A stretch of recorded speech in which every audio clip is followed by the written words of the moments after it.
Hello everyone, welcome to a fresh new lecture on the topic interfacing, pipelining and parallelism. So, I am Dr. Anirban Dasgupta and let's get started. So, we will start with the topic of interfacing. What is interfacing? Interfacing means connecting two or many components, and in this context we are going to interface or connect some external devices to our signal processor. That is, we want to interface or integrate hardware components such as our ADC, our memory or some sensors, and this is done to typically exchange data. So, there are several protocols which are used, out of which the most common three protocols are the serial peripheral interface, commonly known as SPI, inter-integrated circuit or known as I2C, and UART or universal asynchronous receiver transmitter. Now, to get a bigger picture, these are the typical modes of interfacing or communicating from one set of equipment or component to the signal processor, or in general any embedded processing unit, you can say. So, naturally the two types or two protocols means a set of rules, are or can be classified as wired protocols and wireless protocols. In wired protocols, again they are typically classified as serial or parallel. I hope you know the meaning of what is serial and parallel. And in serial, the common modes are I2C, SPI and UART, which I just highlighted in the previous slide, and these three we will typically discuss because these three are the main communication modules of the signal processor with the external devices. But there are other modes like USB, Firewire in serial, and in parallel we have the Ethernet and PATA. Similarly, in wireless protocols, now wireless protocols support both serial and parallel, and in this the common protocols are, or standards you can say, are Wi-Fi, Bluetooth, Zigbee, LoRaWAN and cellular. So, we will restrict our discussion to these three protocols because these are the most common protocol used to interface our signal processor with peripherals such as ADC. So, what is SPI or serial peripheral interface? So, here if you see this diagram, I have drawn 4 connections: serial clock, that is called SCLK, which is this. So, this is basically for sending the clocking signals. Then we have the MOSI and MISO. MOSI is master out slave in, which basically connects the master to the slave. Now, here master is our DSP or a signal processor, and slave is typically the component such as the memory or you can say ADC. So, there are a lot of SPI interface ADCs available. So, MOSI is basically master in slave out. So, as this is coming into the DSP, that means it is gathering data. So, you have a sensor and that sensor is sending data. So, you will connect from the slave to the master through the MISO pin. And then finally, this is one important pin in SPI, which is called the slave select or chip select, and using this pin basically you can select from a set of slaves. That is, it can have one master, multiple slaves, but only one can communicate at a given time. Apart from this, you will have your VCC and ground connections as well. So, total there are 6 pins usually in the SPI protocol. One more protocol is the I2C protocol. Now, I2 is slightly different. Here we have the I2C bus, and in this bus different slaves are connected. Like these slaves can be ADCs or memories, whatever you say, and this master is typically your signal processor. And what are the pins here? So, basically you have your SDA or serial data, which actually transmits the data.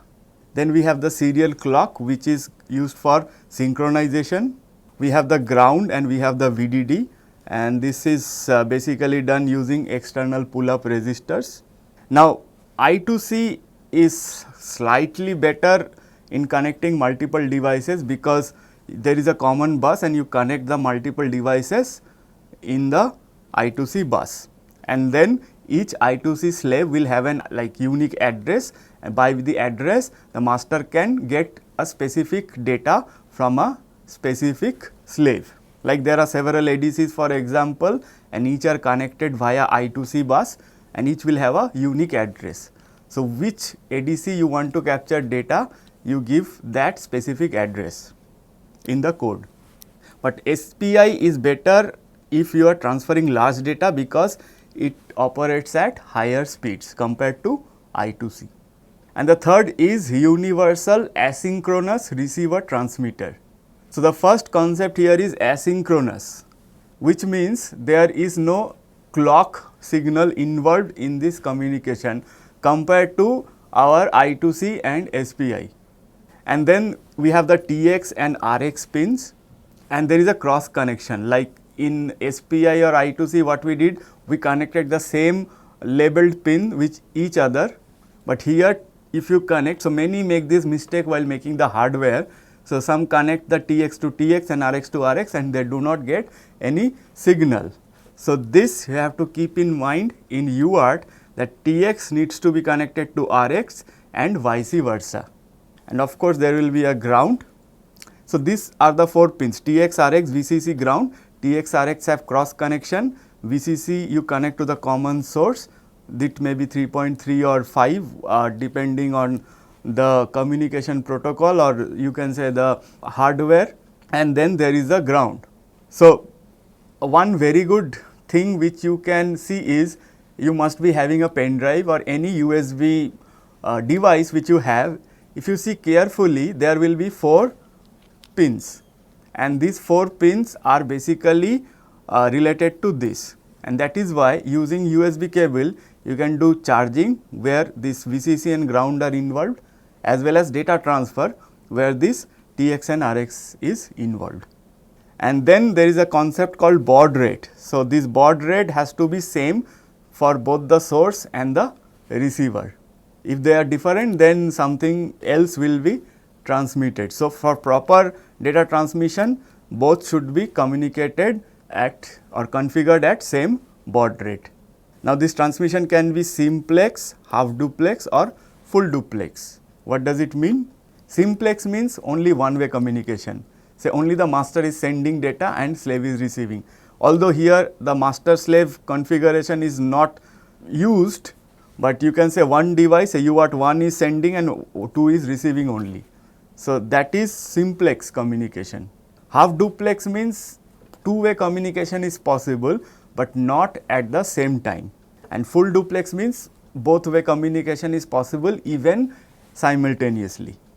And here data is transmitted as frames, where we have a start bit to the data, then some data bits, then parity bit which is optional. This is to check whether we have even parity or not, and if there is no even parity, that means there is some noise corruption, and some stop bits to know that okay, this is where we should stop receiving the data. Now, when this data is being transferred from an external device to our processor, what is happening? It is first going to the processor or our signal processor, and then the signal processor will send this data to some memory.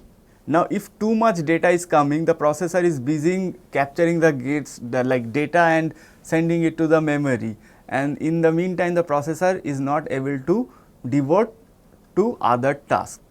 So, what is the solution? Can't I directly send the data from the interface to directly to the memory instead of passing it through the processor? So, that solution is by DMA or direct memory access, where we can directly transfer the contents from the peripherals like ADC to the memory without the intervention of the main signal processor. And this is useful when we are transferring a large amount of data, and in this manner a large amount of data can be transferred without disturbing the main processor.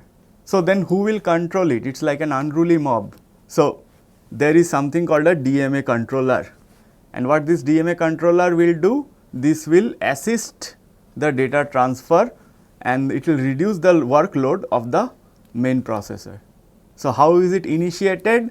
This DMA transfer is initiated by either a hardware trigger, like some hardware button or some hardware trigger can be there to transfer it, or you can transfer it through software configuration, that is by writing a code.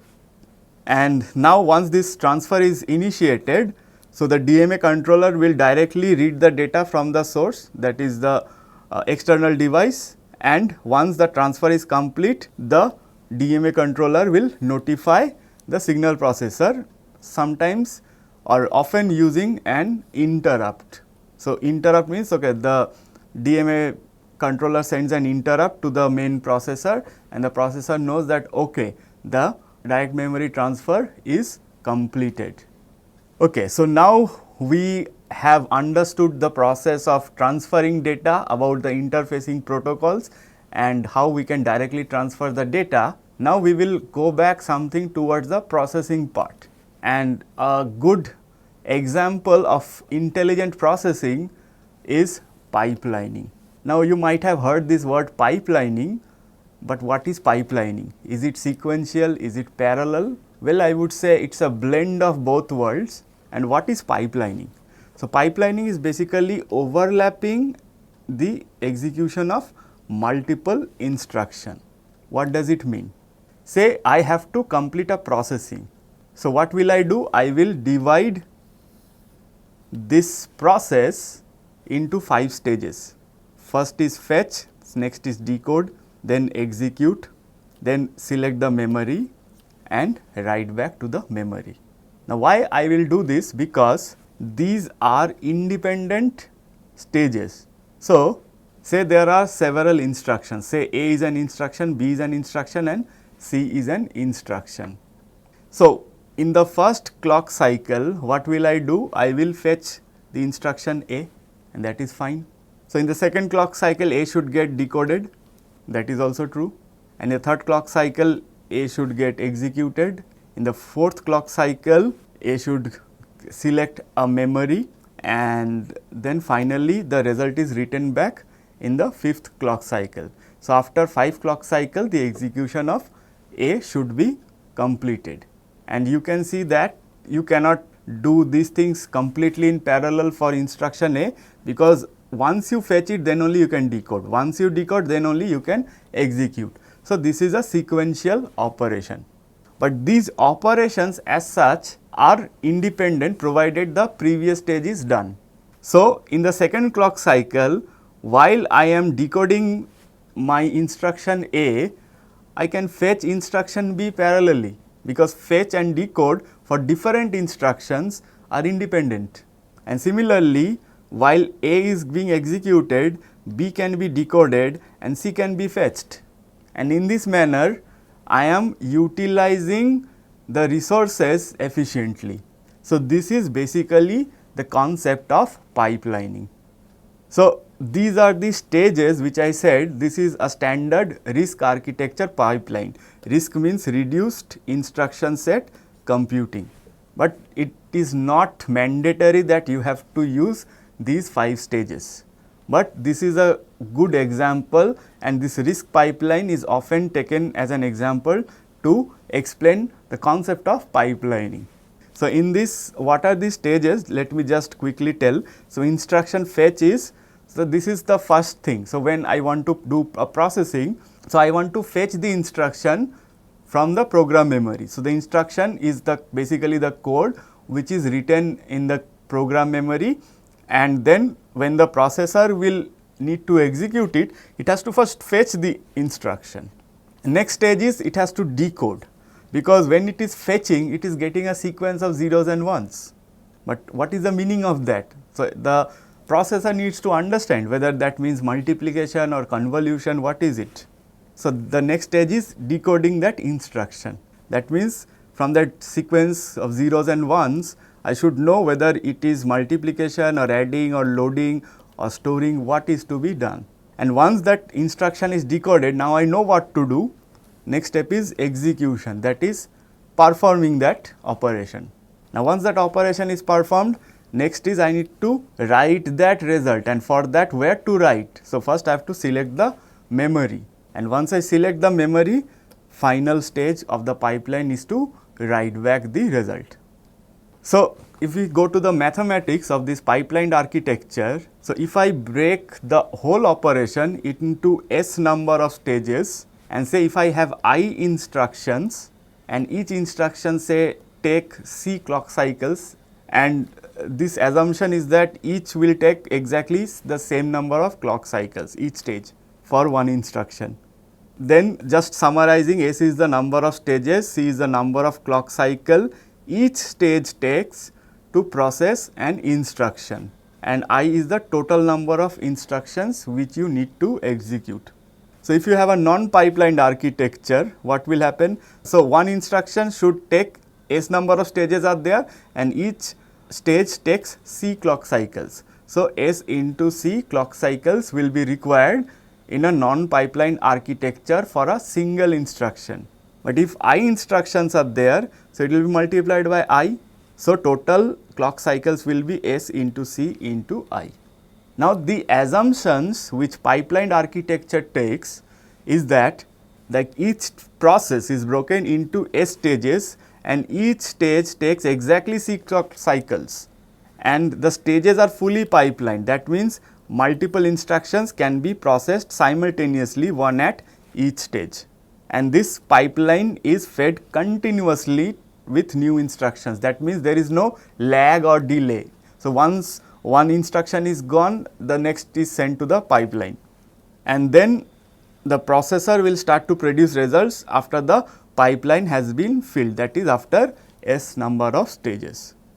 So to fill the pipeline, how much time or clock cycles do we need? S into c, that is like for one instruction to fill the pipeline. So once one instruction is done, what are the remaining number of instructions? That is I minus 1, and these will come in each like c number of clock cycles. So the total time to process will be this plus this, which is s into c plus I minus 1 into c, and so this is the formula. And if you consider c equals to 1, that is each instruction will take one clock cycle per stage, then this is very much similar to the convolution operation. And if you see graphically, the operation is very much similar to convolution. Like this is for a regular non-pipelined architecture, where if say I need one clock cycle for instruction, there are 4 instructions and 5 stages. So this is what's happening. So first instruction, fetch, decode, execute, memory, write back.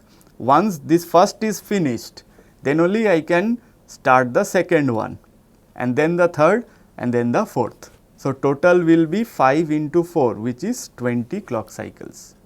But in pipelined architecture, as I showed the formula, it will be s plus I minus 1, which is 8.